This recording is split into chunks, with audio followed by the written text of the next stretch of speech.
Halo semuanya, kembali lagi dengan aku Izam. Banyak dari kita yang terjebak dalam siklus kerja yang gak ada habisnya. Seolah untuk memiliki pendapatan, kita harus terus secara aktif bekerja.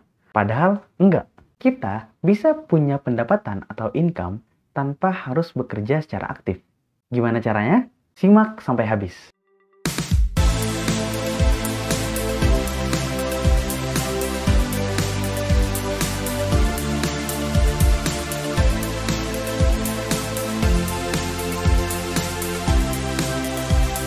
Di kesempatan kali ini, aku akan membahas 3 jenis pendapatan.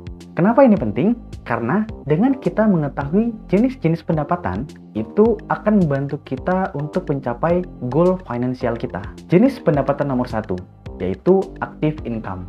Ini adalah jenis pendapatan yang hampir semua orang miliki. Active income adalah jenis pendapatan yang diperoleh dari pekerjaan atau profesi yang kita tekuni. Misalnya, gaji yang diterima setiap bulan, atau keuntungan bisnis, atau bayaran atas freelance seperti jasa fotografer, videografer, desainer, dan lain sebagainya. Itu semua adalah contoh dari active income, karena kita harus bergerak dulu, bekerja dulu, dan berkarya dulu, baru kita bisa dibayar atas pekerjaan yang kita lakukan tersebut. Minusnya dari jenis pekerjaan ini adalah, jika kita tidak bekerja, selama katakanlah 2 minggu, maka pendapatan kita akan berkurang atau bahkan menghilang. Misal, kita sakit selama 2 minggu, maka kemungkinan gaji kita akan dipotong atau operasional bisnis kita tidak bisa berjalan sebagaimana mestinya, dan penjualan pun tidak akan dihasilkan secara baik. Itu sebabnya, kita tidak bisa bergantung hanya kepada satu jenis pendapatan ini. Kita masuk kepada jenis pendapatan yang kedua, yaitu passive income.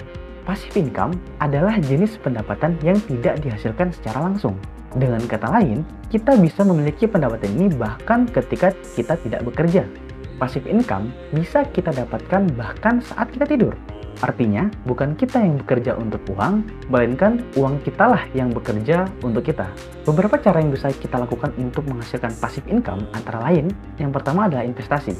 Ada banyak banget instrumen investasi yang bisa kita lakukan, yang bisa menghasilkan return 10-35% per tahun. Mulai dari resiko yang rendah hingga tinggi, seperti deposito, obligasi, peer-to-peer lending, saham, hingga kripto. Yang kedua adalah royalty. Contoh, kita membuat sebuah karya tulis seperti novel atau buku yang kemudian diterbitkan atau dicetak sebanyak 5.000 eksemplar. Maka setiap penjualan buku tersebut, kita akan mendapatkan komisi. Nah, komisi atau uang yang kita dapatkan tersebut disebut sebagai royalty. Dan royalty ini juga disebut sebagai passive income. Yang ketiga adalah rent income. Sederhananya, rent income adalah pendapatan atas barang yang kita sewakan kepada orang lain. Misal kita punya rumah kosong atau punya kendaraan traktor yang kita sewakan kepada orang lain, yang kemudian kita mendapatkan pendapatan per bulan sebanyak katakanlah 5 juta, maka 5 juta tersebut disebut sebagai rent income. Jadi, investasi, kemudian royalti, dan rent income adalah cara-cara yang bisa kita lakukan untuk bisa memiliki passive income atau pendapatan pasif. Nah, jenis pendapatan yang terakhir adalah portfolio income.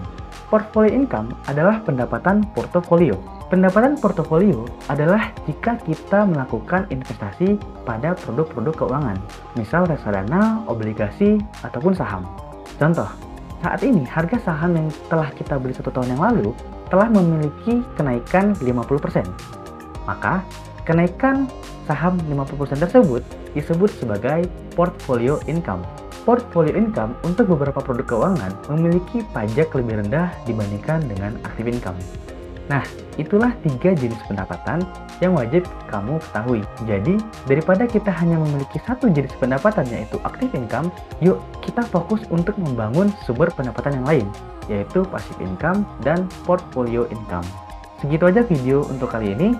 Kalau kamu ngerasa video ini bermanfaat, please untuk like, comment, share, dan subscribe supaya aku makin semangat untuk bikin konten edukasi kayak gini. Nama aku Izam, thank you semuanya, salam cuan.